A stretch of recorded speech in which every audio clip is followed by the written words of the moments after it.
Hi, and welcome to Hypothetically Intentional, where we ask the question, what if we set intentions with everything we do?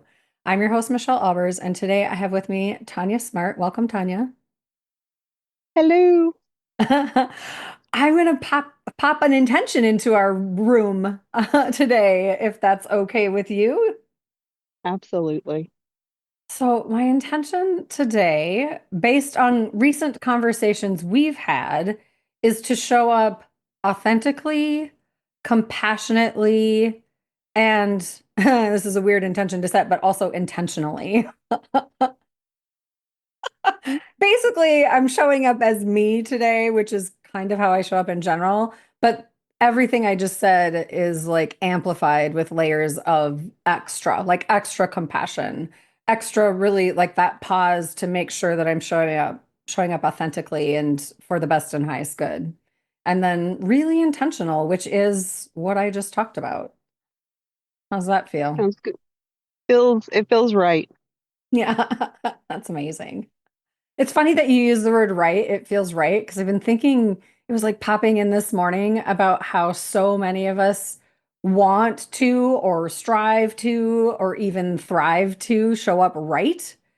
And Mm, I think that throws us into the arms of perfectionism. And I think maybe a better way to think about it, and this was all just swirling in my head for myself, but it's never for just me, right? Like when that happens. And I yeah. feel like for me, I would prefer to consider how can I show up like right for me as opposed to right for whoever's in the room. Because when I try and show up, that's what I did for the first, like, I don't know, 3 to 4 decades of my life, is to show up, or attempt to show up right for everyone in the room. And all that did was just destroy myself. So I don't know. That was like bouncing around in my brain this morning. I it's so weird that you said that because I was actually doing some journaling earlier and just trying to kind of, I don't know, do some free writing and figure out what is causing me some stress in my life right now and some anxiety. And one of the things I wrote was centered around basically uh trying to show up more for others than for myself. Mm. And I feel like that little piece about being right, that definitely plays a part in it, Yeah. being what's Yeah. right for someone else rather than what's right for myself. So I feel a strong connection to that one. So that opens the door for another question for me. Are you okay if we just hop right in and dive deep right out of the gate? You know what? Let's dive into the cold water and see if we get any guests. Yeah. Well, we never know where that's going to go, right? Um, Gosh, I lost the question that I had, which is so funny. This is going to be one of those Oh, days. This recording I'm is, sorry. no, you didn't do anything. There was nothing, there was nothing bad about anything that just happened. It's just, I feel like I'm already sort of like in that place of intuitive connectedness and then also Mm, dropped into the room. And sometimes, that means that I have weird pauses and or like things pop in and right back out, and then it takes a while for them to mm. circle back. So that's just how it works for me when we're having these kind of conversations where, and to be clear, I want to make sure that you're okay with this on the mic. Like we spoke a little bit yesterday about having like a deep dive conversation. I mean, I know I call myself a coach, but I don't really think of myself as a coach. I'm more Mhm. like a teacher, mentor, guide, intuitive, you know, intuitive catalyst for healing and catalyst for inspiring people and empowering people to find who they really are. But for the ease and simplicity, are you okay with a coaching session today based on everything I just said? I told you recently that I feel like I'm in the shit and I'm trying to get out of the shit. Yeah. Hopefully, hopefully without any staph infections included. Yeah, Um, right. We don't need gaping wounds. We need right. So I feel like I would not be authentic if I declined that. So yes, I would very much appreciate a coaching, for lack of a better word, session and see where that takes me. Yeah. I think it's coming back. It's not necessarily in the form of a question, but I think it'll get there. Um, you mentioned how, you spent a lot of time being right for the people in the room, so to speak. And Hmm. I'm wondering if you've ever like noticed or even observed like how that makes you feel about you. And I'm leading somewhere with this in that I'm thinking about myself and when I had the tendency of only showing up for others in the room, I show up for others Hmm. in the room now, but I really work hard to make that not at the expense of myself. But when I was at the expense of myselfing, I found that I never actually felt connected to anything, not myself, not to people. I found myself feeling kind of like alone on an island, because I feel like I was in my head all the time thinking about what I needed to do to be loved and to be seen and to be heard and to offer something to someone so that they could reciprocate something, meaning just I wanted to be wanted. Uh, Yeah. and it never worked the way I thought it would. And I'm just curious if, I mean, I think what I'm saying is I find that when I'm in that place of only considering others and never considering myself, I find myself feeling really lost and alone and even afraid. Mm. Yeah, I think if we would have had, it's definitely a chronic issue that I am trying to learn to get out of the putting others before myself. Because, like you said, there's nothing wrong with being there and being right and being open for other people. I think the world is a better place when we are that way, but we can't do it at the expense of ourselves. And logically, I know that, but I seem to have a hard time taking my own advice. And I think if you had asked me 20 years ago, 15 years ago, 10 years ago, I would have been like, no, I'm not lonely. No, I don't get that at all. But where I am, I think now in the present, yeah, that sentiment resonates with me quite strongly. Yeah. Yeah. So I'm also, well, I don't want to project anything onto you. I'll say this. I am recently looking at some things that I've just been unsettled and feeling off and finding myself Mm, triggered, for lack of a better word, about things that yeah. I'm finding confusing and that don't really make sense. And so when I feel off and unsettled like that, I tend to, um, well, two things. I tend to actually get quiet and start observing, and I just allow it all to be in the room with me now. But that took a lot of time and skill building to be able to do that. But the other thing I find that's a really strong pull for me is I really just want to go hide under a rock or in a cave or somewhere by myself where no one has to see me or be with me because I mean, this is going to sound weird, but like I don't like myself. Like I love Mm, myself now. I am in that place, but when I'm in that wound or in those wounded parts, I really don't like me. And then I don't want to share me with anyone because I'm ashamed, yeah. because I have guilt or because whatever. Before you even said the word hide, you just describing that situation, the word withdrawn Hmm. popped into my head. Um, so yes, I feel you're not projecting. I feel quite a kinship to the way you describe that. Like I don't think it's a good thing, and I don't particularly like it about myself, but I definitely have a tendency to withdraw, and it has definitely made relationships suffer because of that.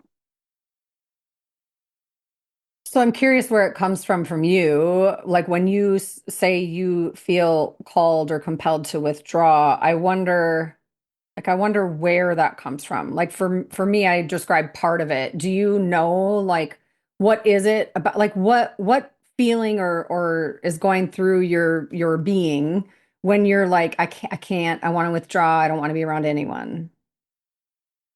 Ooh, I think I think there's definitely a deep-seated um if I'm unable to handle this, will I be loved? Will others love me? Um, if I'm unable to deal with this, to process this, to be in this space at this time. And so if I withdraw, then, nobody can hurt me. Yeah. Nobody can take away their love if I just am a little turtle going into my shell. Yeah. So what I heard in that, are you a human who, because what I heard in that was I have to do this alone. No one's going to do it for me, and if I don't do it, then I will be seen in a different light. So that feels like a whole lot of pressure and really high expectations of yourself and I'm all about taking accountability for your life and like owning the fact that there's not a knight in shining armor coming to rescue you or save you. Like I'm all about like that. And also, it's really important to understand that, like, we're not meant to do this alone. We're meant to receive support. We're meant to recognize and invite the concept and the idea that we're not alone in life, and that while we're the only ones who can really get there for ourselves, we don't we don't have to, nor do I believe we're supposed to do that alone. I think that asking for help or leaning into and taking the chance that somebody might see all of you, and love you through it as opposed to run away from you. I don't know. That seemed like a really high expectation when you said if you don't do it, then people will see you differently. That is deep. Yeah. Um, and I am trying to learn how to let that go. Do you know where it comes from? Uh, uh, Probably stems from childhood. There's just self-reliance, a lot of things. If something needed to get done, then the only person I knew for a fact I could rely on is myself, you know. Mm. And there have been people, there's definitely been people who've been there for me. I don't want to discredit, the people who were able to help and pull me through, but there's also a lot of people who let me down in big ways that um, really ingrained well, if you don't take care of yourself, then nobody else is going to do it. Sure, I think to some degree that's true, right? If we don't take care of ourselves, no one can do it for us. And also, right? And also, sometimes we need support in that. I wonder that almost circles back to doing it right.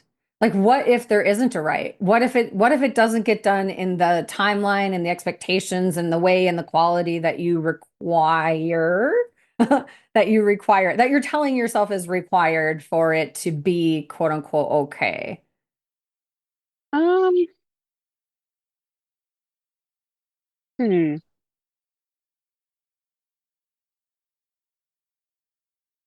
I don't know because while I feel like I have to show up for people in the right way, I don't know that I have a lot of expectations for things to necessarily be right, at least not all the time.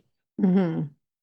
I think I'm okay with a little bit of mess and a little bit of chaos. Oh, you've got me thinking because in some areas that would be a definite yes, and in some areas that'd be a definite no. Does it matter who's in the room? Does that definition for you personally change based on who's in the room? Mm, probably, probably. Yeah. We learn so much, and I say learn, what I sometimes mean and what I maybe mean in this instance is like we get so conditioned and programmed as kids into what's Hmm. safe, what's right, what's wrong, how do we have to show up to be safe, to be seen or not seen, because it's not safe to be seen, right? Like there's so many different Yeah. layers to how that all plays out. And then we pull all that forward into daily life and then wonder why we feel off. But like when we don't pause to consider like what's our truth? And like for me, I've said this before on the podcast. I probably said it on the other podcasts that I'm on too, and probably a million other interviews. If you ask me blanketly what I want, most of the time I will not know. Yeah. I didn't grow up like exploring that for myself. And whether I could or couldn't, it doesn't matter. I just didn't, right? And so like for me to know what I actually like or what I actually enjoy. I'm not saying I don't know some things. I'm just saying that's a really big question for someone like me. And I'm kind of hearing similar things for you. Like, when's the last time you just explored and played and I don't know, like invited time, pause, and I think first alone is what I'm hearing in the now, but then connected as well, exploring what feels safe to you, what feels right to you, what actually lights you up from the inside out. It feels as you're talking, and I might be wrong, I'm not saying this is absolute truth, but it feels like it's been a hot second since you've just explored you. Like, I don't know, I say sometimes, like, go date yourself. Like, take yourself out and see what's fun. Take yourself out and explore what foods you might like. See who you actually enjoy spending time with and who you might just need a pause from. So I don't think we think about that very often. We just show up because it's what we've always done. It's what you do. Yeah. This is what I do. It's always been working. And then we sit feeling like we are right now, going, well, wait, is this working though? Yeah. No, and I've definitely been trying to contemplate. Um I've been doing some writings and just trying to write what pops into my head, and I feel like I'm just stuck in the sludge with that. With writing? No, with the coming up with the what brings me joy, what do I Ah, like, learning, the that part. Um, yeah. because I have given it some thought, and I'm saying the writing as a way to just get some things down, and what is it I want right now? What is it I want out of life right now? That sort of thing.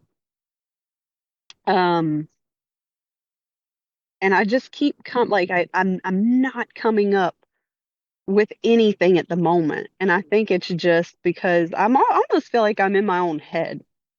Oh, like in your head, not your heart? Is that what you mean? I think, yeah, yeah. And like, do you think all the time? Oh, I do. I Yeah, me way too. overthink. I do that It's too. bad. It's bad. Um, So what I heard in that is like you're saying you think all the time, and right now your thinking isn't, it's never a good, like it doesn't take you anywhere good right now. Is that what n I heard? no, it's at the moment, it's cyclical. So there's no forward momentum. It's just You're stuck in that the same. round and round. Hmm. That's hard. Mm. I'm just thinking about your writing. So when you write, do you like just write, verbally vomit, get it out and not go back and edit or reread it? Or are you writing and then like actually reflecting? So I've written some letters. Um, I've written a couple of letters to um, my past self, to people in my past. So that was more with intention and a little bit more thought. I've done some freestyle of just whatever word vomit comes into my head, getting that down on paper. And then I've also tried just some uh, actually posing questions like, what is it that is giving me stress or anxiety right now, and trying just listing off whatever comes to top of mind. So I've tried a few different styles, Yeah. and uh, I'm thinking I might need a different tool because that particular one, it ain't cutting the mustard. Right? Well, and I think this is going to sound so weird, but like when I get into that state, it's almost like I invite myself to it's like allow or surrender to the fact that like that is my state right now. Like I'm in a place where my mind is messy. I have things bubbling to the surface, but they're not really necessarily clear yet. And then I settle into understanding that like it's gonna suck for a hot second, like and radical acceptance of that. Like, okay, I'm in the muck. I'm literally stuck in the suck, and it doesn't really feel great right now. And also, I've been here before. I've gotten out before. What do I need in this moment? And if I don't know this time around with the work that I'm doing for myself, I'm finding that I just invite it all to come into the room with me and ask for divine support, right? Like I ask for, I mean, I pray and call in my spirit guides and lean into my inner circle people, right? And I just sort of sit with it because I feel like it's exhausting running from it. And some of the way I run with it is the loop in my head, because the loop in my head keeps me stuck in one place and one place only, which means I don't go deeper, but I also don't crawl Yeah, above it. And so I get yeah, into that place. And for me, I've just learned that is one of the ways that I like to cleverly avoid my shit. And I'm like, damn it, I got to do something different. And I think that's one thing that I've like really had a lot of conversations with people about lately is what are you doing different? Because the rut isn't working, you know? yeah, yeah. So the writing was something different. The writing was a fresh thing as far as okay, I'm not getting out of this rut by myself. Um, so the writing was the first thing I've done, and then um, as a school counselor, as somebody who does some coaching myself, I do have some tools in my toolbox, and then that's almost more frustrating whenever it's like I know the things I can be doing, Yeah. and either it's not working or I'm not using them in the best way possible uh, to really pull myself out of it. Yeah. I think sometimes it's like we so desperately want to get out of that state. And I think sometimes it's like, what if the goal isn't to get out of that state? What if the goal is to be in it, to sit with Mm, it, to love yourself through it, and to recognize and understand that there's something there that like has been trying to be seen for a hot second. And yeah, we're not necessarily looking or paying attention, or we're terrified of actually realizing what that might actually be. And then I think I think getting to the place of, because you said it earlier, you said I was always the only one I could rely on. And in the now, I'm hearing like a bit of hesitation of like, do I really trust myself? Do I really know that I can do this? And part of it might be I don't want to do it alone. I'm tired of doing it alone. I would like to do it differently, but I don't know how. And I think yeah, that's so often, I think, we just had a summit and oh gosh, the people in the room, some of them didn't want to be in the room. I mean, they did because they knew it was different and they knew it was requiring them to show up in a different way with community. hmm, But what they really want to do is what we talked about at the beginning, like run and hide and cover up and don't let anybody see us. And then I think it's like that. And this is what I mean by sitting through it, like sitting, like I'm just in it right now. I'm going to sit with it. I mean, I taught that whole yeah, weekend. I cried more than I ever have at any other summit. I was not okay, but I also was okay, like I yeah, was okay to teach and I was okay to be me, raw, real, vulnerable, authentic. And also, like, that was the vibe of the room, you yeah, know? And I just think trusting ourselves to do it is one thing. Trusting ourselves to do it supported is another. hmm, And holding space for ourselves and giving us grace I think the more I hang on a timeline, the worse it gets for me. hmm. There's definitely a fear of sitting through it. Like, Yeah. what's on the other side. And uh, probably I would say my biggest flaw is asking for help. Mm. And I try, I try so hard, but oh, it is extremely difficult. Well, I think it's hard to ask for help when we don't know what we need. And then from what you said earlier, asking for help previously didn't offer something that you could receive that felt actually helpful. I mean, maybe I'm wrong, Hmm. but that's kind of how you made it sound was that in the past, in your childhood, asking for help, I mean, you could have tried, but it sounds like the help wasn't really there for you. Yeah, and I think like childhood into adolescence into late adolescence, I mean, there was time and time again where it was definitely a learned behavior as far as the asking for help. But also you hit the nail on the head too with it's so hard when you don't know what you need. Yeah. Well, and I think I don't know if you do this, but I definitely this is something that is an old pattern for me that I'll say I've overcome it, but I haven't. I still have to really watch for it. And that is I have this because I've learned how to ask for help and not with everyone, but I have my trusted inner circle that I will ask for help for. But then sometimes that comes with an expectation of them making me feel better.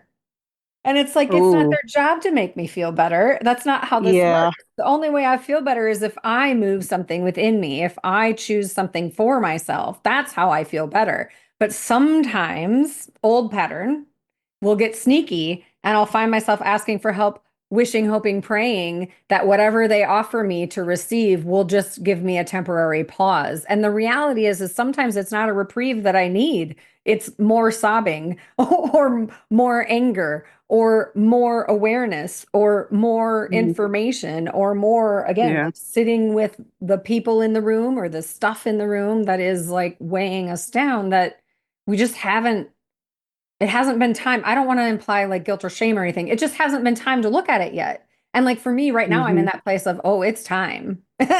It's time and I'm ready and it sucks. Yeah. And I think talking about, your inner circle being the people who you're willing to really uh be vulnerable with or strong with or whatever. Um it's like I really do have that. I have the um I have people in my life I can lean on, and then I have this, what is wrong with me that I can't trust them,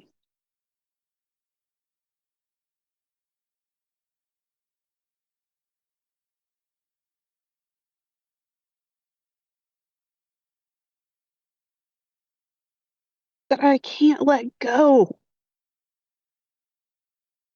and just ask. I don't know. And First that's of a all, tough oh, one to sit with.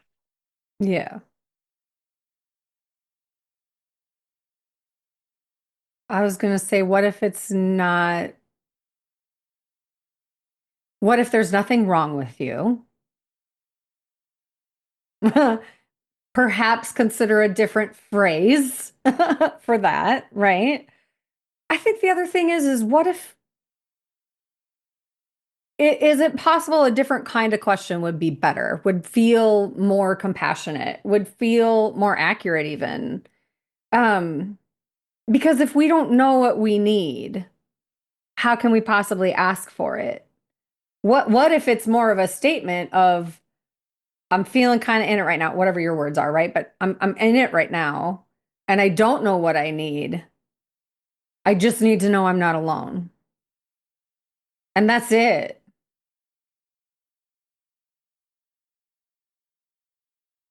Yeah. I also feel like that removes that. Maybe it doesn't remove it. Maybe that's not a fair statement. I'm thinking about it for myself. I'm like, oh, it doesn't remove it. However, it does soften it. I was gonna say the expectation or the fear that it might not show up. You know what I mean? Yeah. It removes on some level the like the expectation that we put on ourselves that we have to know. Mm. What if it's less about needing something or seeking something, and it's more about just being with humans that don't care if you're messy. You know what I mean? Like they care deeply because they love you and they care about you, but you get to be messy in the room. Yeah. Um, and what you're saying definitely makes sense. Um, but I do think it kind of goes deeper than the even when we don't know what we want. Um, I still have a bad habit of even when I do know what I want, asking for help, and I just don't. Um, I don't quite know why. Well, I mean, if how you described your childhood and what asking for help looked like then, I could definitely see a connection where that would be a dot that would be connected and be part of it. I'm not saying it's all of it. But it definitely feels like it could be part of it. Yeah. I mean, how do you feel about being seen? Mm,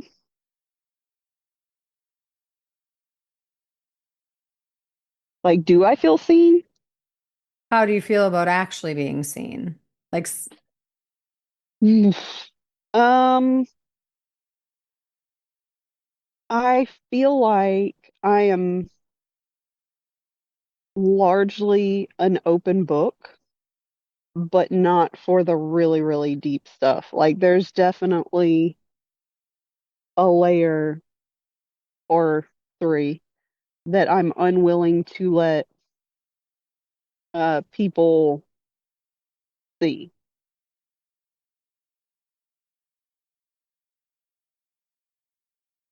do you know? Like it's very easy for me to I'm an open book with things like uh what do I do? What do I eat? What do how did I accomplish XYZ? Like I'm a sharer and I will share as much as the person with me is comfortable with. But when it comes to truly being letting my complete raw emotions come through, I'm much more guarded. Do you know what you're guarding? No, no, I don't think I do. I'm Maybe like just seeing, rejection. yeah, it's all deeper than that.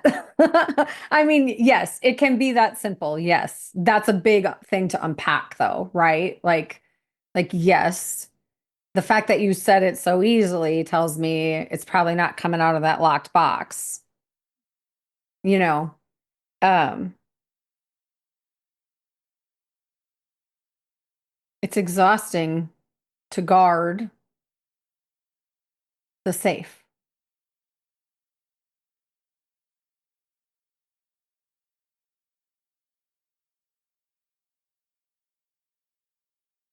It is. What if you explore the possibility of just finding where you keep that safe? Because what I heard you say is you don't even know where it is. It's in there Mm. somewhere, and you work hard to guard it, but you don't know where it is or what's really in it. There's a part of you that does. There's always a part of us that does. Yeah, no, I think that's a fair statement.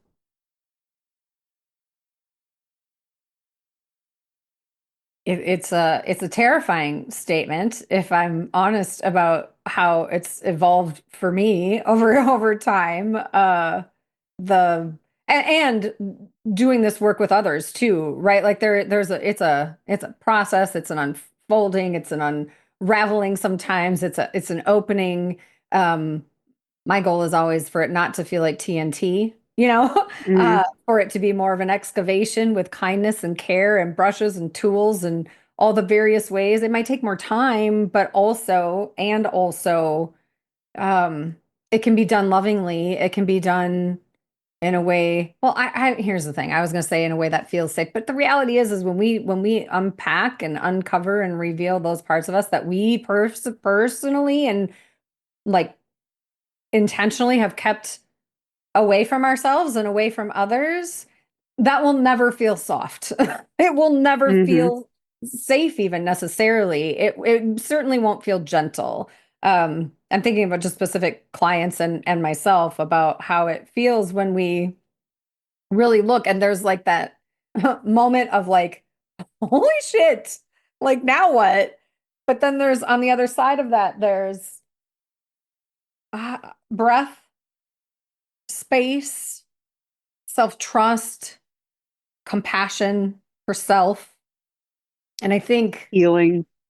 healing, yes. And I think it's so hard to really like when we start looking at this, like we talk about asking for help from others, but ultimately, I think we have to start with ourselves. Like, are you willing and able to help yourself? Like, because we really, I mean, have to. I don't even use that word very often or that phrase, but I think when it comes to doing our healing, like, I can't want it for you. You can't want it for me. We can't want it for our loved ones. They can't want it for us. I mean, they can, but there's nothing they can do, literally, Right. unless we have that seed within us that we decide to nourish and nurture and offer sunshine and light and kindness and alchemy, right? Of all whatever fertilizer it needs. It's like it's the process of mm,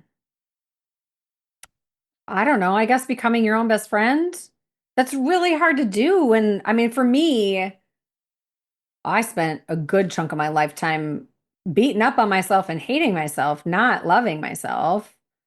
And the steps away from that and into like my own heart and recognizing I was just not kind to me.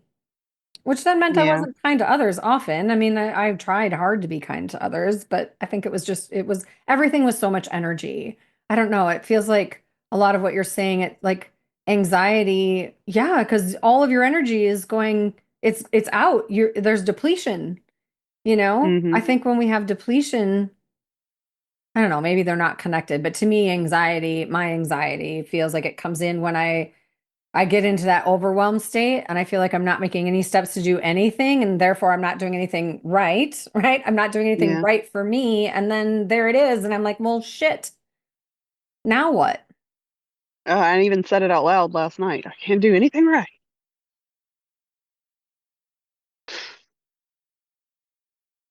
You So yeah, can. I, And you are. It just oh, I doesn't know. feel like it. No, in the middle of it, no, it doesn't. Yeah. But I do know there's a lot of right I do, and I try to put kindness into the world, and it's just, oh God, when you're in it, it can be so overwhelming. I don't know if you, so I work with energy a lot, right? And I Hmm. learned to work with energy because I realized I collect it.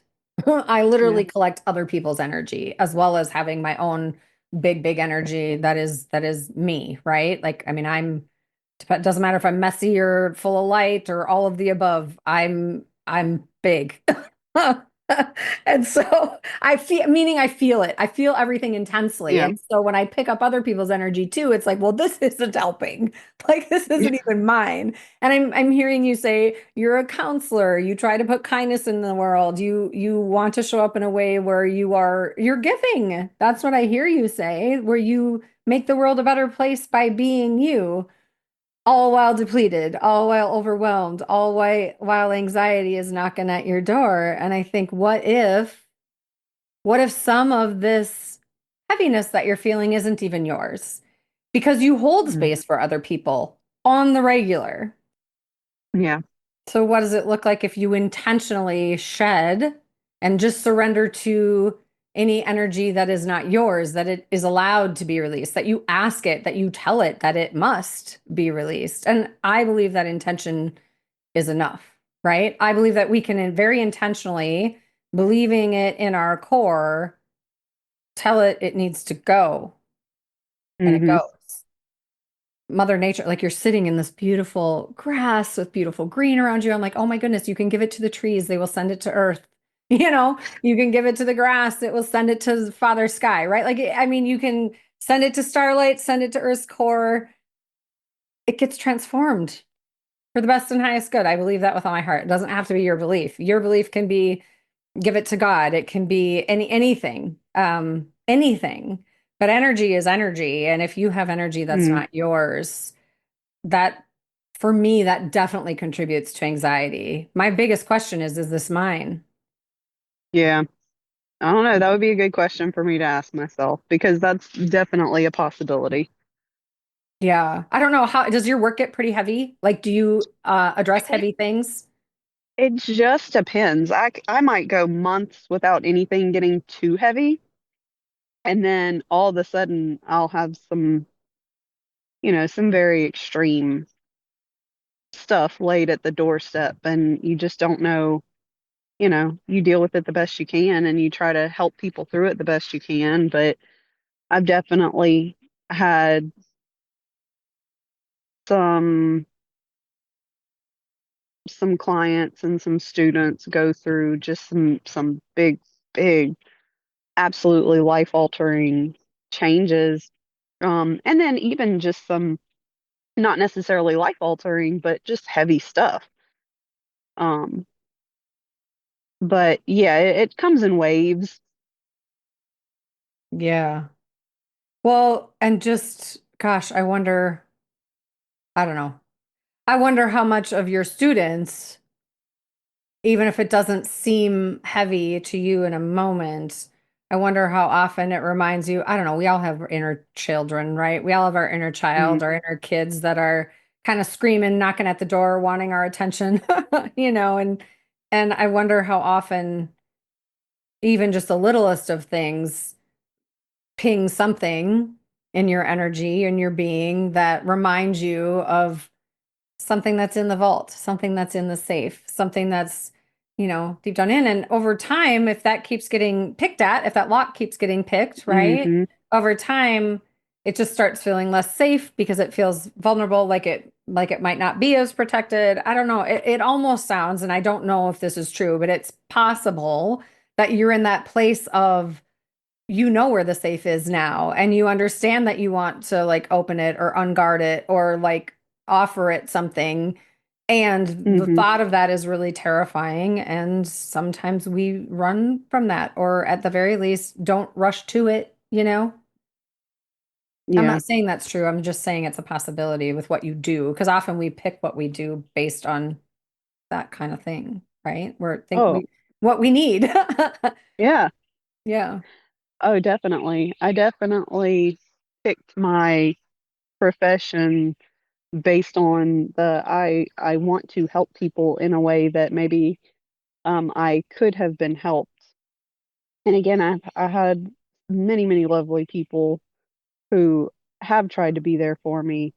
Just maybe not all of them were able to do it in the healthiest way or the best way or you know um and yeah, there's probably something to that. Yeah.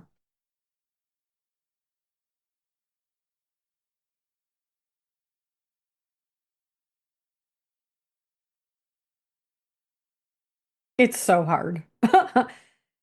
It's so hard. And It I is. giggle because on some level, that's my way of acceptance. Also, laughter and humor are how I move energy, and they're what keep me out of the swirl going too terribly deep for myself. I do not do it to belittle things or to make things light that aren't ready to be light, just to make that clear. Oh, I laugh at awful times and I don't mean Yeah. to. Like, Yeah. my husband dropped a 45-pound plate on his foot one day, and my immediate reaction was to bust out laughing. And it wasn't because I thought anything about that was funny. Like, it was not funny, but I get nervous giggles. Like, Yeah. So, and it makes things so much more awkward when I do it. Yeah, yeah, yeah. And I think moving energy is important. And I think there's a lot of different ways to do it. I do get it though. Like the stereotype or the way the outside world views things can be. I mean, it's why I said, right? Like I'm not laughing at you. Hmm. I'm laughing to move energy. I'm laughing because sometimes I feel like a lighten up is important because I think we get deep into the heavies and we can hang out there. But like this is a podcast, right? Like we're not in a weekend summit where we can deep dive, hold the space, come back the next day and complete the like close the circle, you know? Right, We're in right. a we're in a different kind of space here. So like there's we get to navigate this in a way that works for I mean ultimately works for you. You know? Not gonna open up a big wound and then put a Band-Aid on it. No, I think here's what I'm feeling and you can take it or leave it. I'm feeling like you are on the cusp.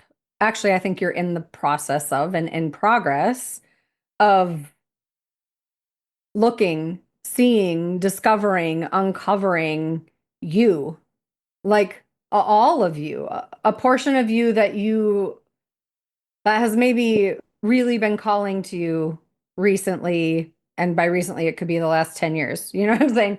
But Hmm. that has been knocking at the door of the building it has you've been guarding and you're there. You're at that Yeah. space and it feels like you're in that now what? And it also feels like perhaps a pause for observation and for really like self-nurturing and like supporting yourself and really building that toolbox of what does support you Hmm.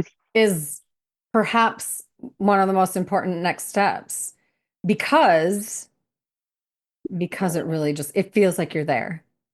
Because it feels like you're there. I hope so. I hope I'm at the door just trying to find the right key. Yeah. And I cannot stress enough that pause and observation, uh, an accurate observation, right? Like radical acceptance is one thing. Yeah, we get to accept like where we're at and what's going on, and we don't have to like it, but we do have to understand that like can't really do a lot about it right now. Like it's here. This is my Hmm. reality. This is my truth. And Yeah. my power and my trust is in my choices and I get to decide how I want to show up. I get to be intentional about whether this is a pause or a looking for a key. I get to be intentional Hmm. about who's in my room right now and do I have the energy for them? Because when we're doing this kind of work, not everybody's allowed in my room when I'm doing this kind of work. I'm sorry. I do not have the time, energy, or wherewithal to go there because all of my resources are focused on some pretty big shit within. And that Yeah. means that I'm really mindful. I was going to say cautious, but that's not true. And that has a different connotation. I'm really mindful about how I spend my energy, how I spend my time, who I spend it with. And I will tell you, it's weird because when you're in the suck, it doesn't feel like you want to do it. But I pause more than ever when I'm in that space of Mm. what sometimes feels like quicksand. Yeah.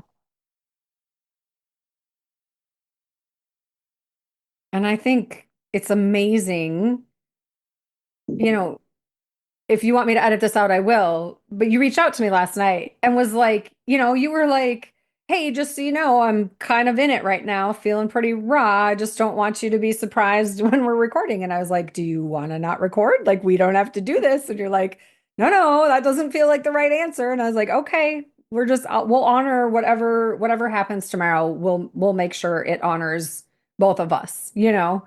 And here we are having this conversation, and I think hats off to you. Vulnerability is strength. I don't think you can have one without the other. I think, well, I mean, you can maybe be strong without the vulnerability in different ways, but I'm talking about like Hmm. for this kind of a thing, you cannot be vulnerable without strength. And I understand the feeling of being stuck and depleted and anxiety ridden and confused and all those different things. And I This sounds so fucking weird. I'm excited for you because I've I started my intentional journey in 2012, 2011, 2012. I know where this goes. I know where this goes when Yeah. we keep looking, when we keep pausing, and when we are really mindful and compassionate and intentional for our best and highest good, where this takes us. Hmm. And it's fucking amazing. And so it Yeah. sucks and it's good. It's both. And I'm Well, and it's here. uncomfortable, right? And I knew it So was going to be uncomfortable. uncomfortable, not because, I mean, you're amazing. It's not uncomfortable to talk to you, but it's uncomfortable to like, okay, I'm getting in the mud and I'm going to sit in it and I'm just going to feel dirty and gross and whatever it is and hopefully come out cleansed. You said the way you described that, what I was seeing in my third eye was literally you sitting in the mud making mud pies, like literally like making making like a snowball fight except for with mud. And you're literally like chucking the mud at all the shit that is like your wounds and your like all the shit that like is in the room with you that some of it you don't even know about. And then it became play. And there is part of me that thinks this journey kind of works that way. Like we sit in the shit for a Hmm. while, we sit in the mud for a while, and then suddenly we're like, well, I'm tired of just sitting here. Maybe I can do something with all this crap. And then we do, you know?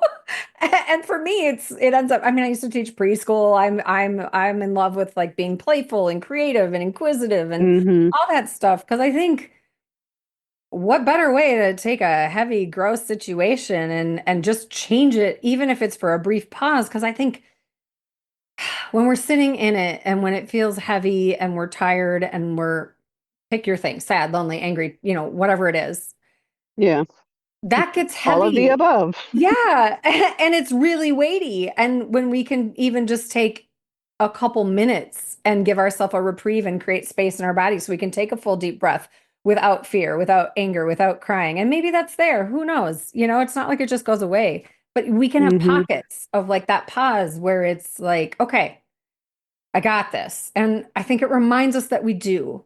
I think that playfulness and that creativity and that something different, even if I mean, everything is temporary, you know, Yeah. it gives us a reprieve and it reminds us, like, I don't know, for me, sometimes that pause is like, why am I doing this? Why am I opening this door? What is happening? And it's like, because keeping that door closed is now officially not sustainable for you anymore. It is dragging you down Hmm. to a point where life sucks and you don't want to stay there. So your only choice is to buck up and figure out how to get out and don't do it alone. But also, for me, I have to sit with it right now. That's where I'm at. And so I'm just like, okay. I guess I'm going to feel uncomfortable for a hot second.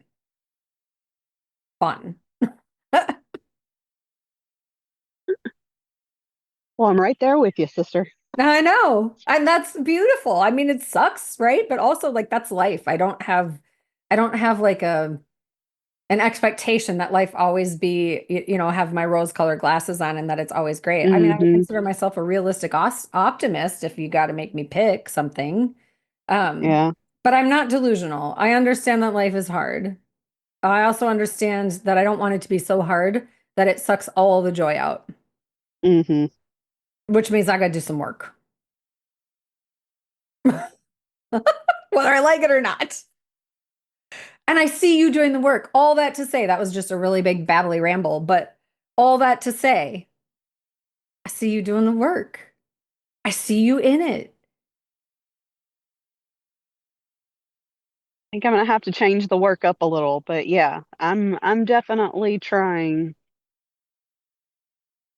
Yeah. Definitely trying. If you can, if you can navigate your expectations in a new and different way, that might be a great place to start. Meaning, what if you just try it and see? Or what if you just be and see and Hmm. not think so much about like, because expectations are like that forward thinking. It's like, what if you just in the right here, right now, decide how you want to show up? Yeah. Decide or consider what you might need and do that literally one breath at a time, as opposed Yeah. to or one moment at a time. One breath at a time sounds overwhelming and exhausting, at least to me. But Yeah. And thinking of it that way helps also to navigate away from the potential to get into the self-pity too. Right. And I'm all for one glorious pity party, by the way. It just has to be temporary because those pity parties can move a lot of energy. I mean, Are they're you giving amazing. are you giving me permission for a pity party? I'm 100, and better be fun though, which is a weird thing to say about a pity party. But like, it can start in pity. Eventually, it gets fun, and that's how you bounce out of that shit. Like, but I think people are like, well, no, I can't have a pity party. I can't have guilt. I can't have shame. I can't. Yeah, you fucking can. And you know what? You probably need to. You get to. And know that it's temporary and you're not alone. And I know you know how to reach out. I mean, you said it's hard for you. And yet yesterday, that's exactly what you did. And I was so grateful. And honestly, I loved our conversation. I mean, I hate that you're Hmm. hurting. That sucks. And also, there's a part of me, the part of me who's done the work herself and supports others in doing the work as well. That's like, I'm excited for you because this takes you somewhere. It takes away Yeah. some of this pain. At some point, some of those Hmm. boulders that have been in you forever, they roll away. I'm not saying there won't be more. I'm just saying. Like for me, it's not, I don't know. I don't know how I packed this much shit in my backpack, but I got some boulders, and I've gotten rid of a lot of boulders and I'm finding more. I'm like, where are you coming from? How is it possible that there's so much more?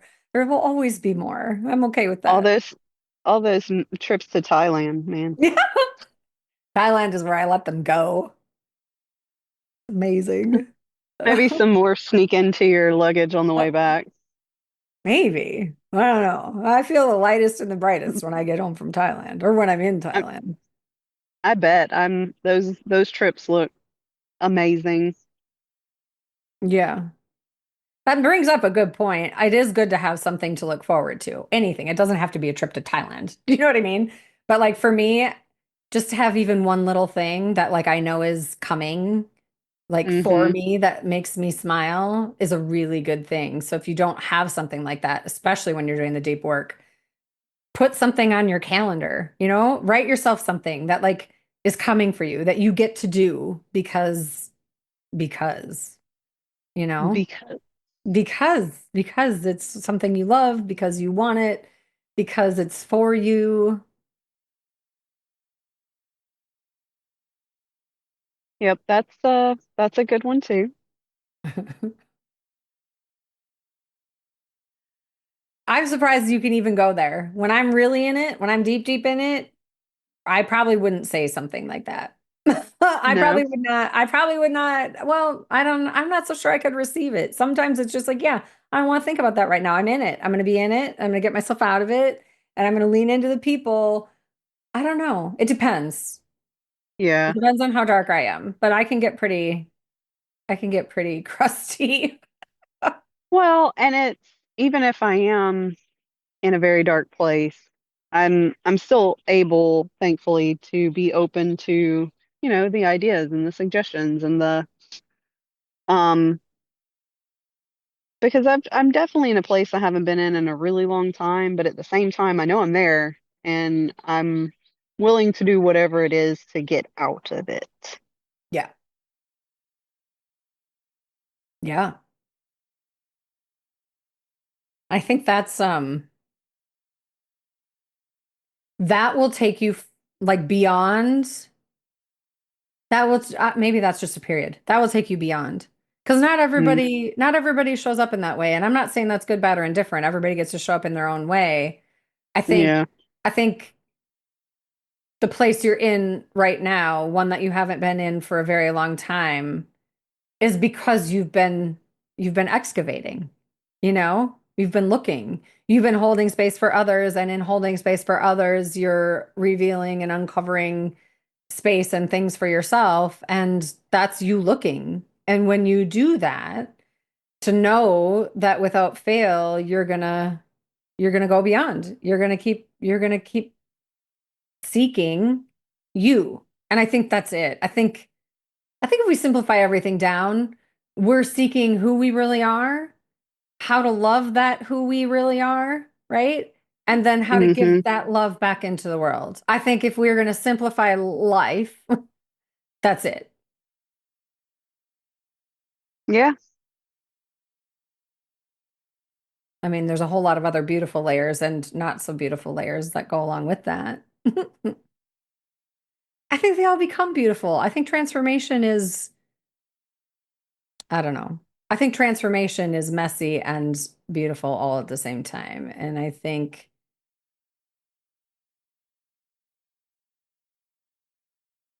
looking at that and experiencing that and being in that is magical and challenging, perhaps the most challenging Yeah, um, thing we'll ever do, certainly for ourselves. definitely. Yeah. In your description of that, I couldn't help but think of that short story, the Metamorphosis, um, where the young guy, he knows something happened. He knows he's changing, and um, you're wondering where it's going the whole time. And then at the end of the story, it appears he turns into a giant cockroach. That was his metamorphosis. So hopefully my metamorphosis will be more butterfly-like and not cockroach-like. That's so funny. Gosh, I think about I'm like thinking about a cockroach and what that might represent, right? I think like, well, I mean, man, you could cut their heads off and they live for several days. That's determination, strength, and like willpower right there. I mean, that is like there's some Right? gumption in that. But Oh, yeah, yeah. I just If think somebody word associates with me though, I hope they don't automatically think of cockroach. right, yeah, I would agree. I would agree wholeheartedly. Yeah, that would not be my first choice. Nope. I think someone said this to me not that long ago. They were talking about just like the human experience, you know? And they were like, I really try to remember that I'm a soul first, and then I'm a human, and then I'm a woman. And it gets progressively harder as you go more human, you know? Like the soul part's Hmm. easy. We just forget that it exists and that it can be easy, you know?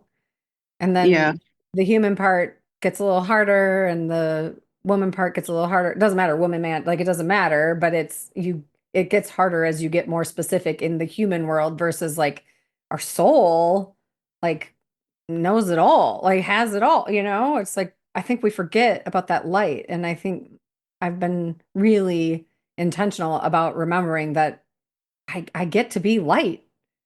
I mean, I Yeah. also get to be human and I also get to be a woman, and I don't take any of those lightly. Like I get to be all of those things. Um, and sometimes my alchemy of those things gets off, you know? Hmm. I'm way too focused on one and not the other two, and that's when it gets even more messy. I think that's definitely a beautiful point. It's, mm, and I do like that concept. I'm a soul first. Yeah.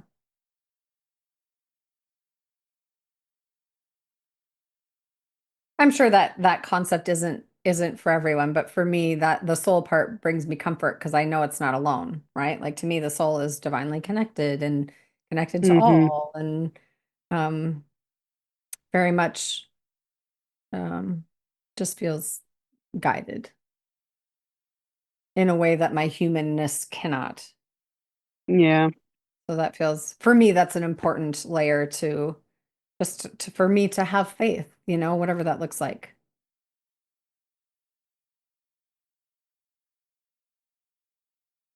And that's a very broad, I think faith is beautiful or can be very beautiful, but it's also so personal.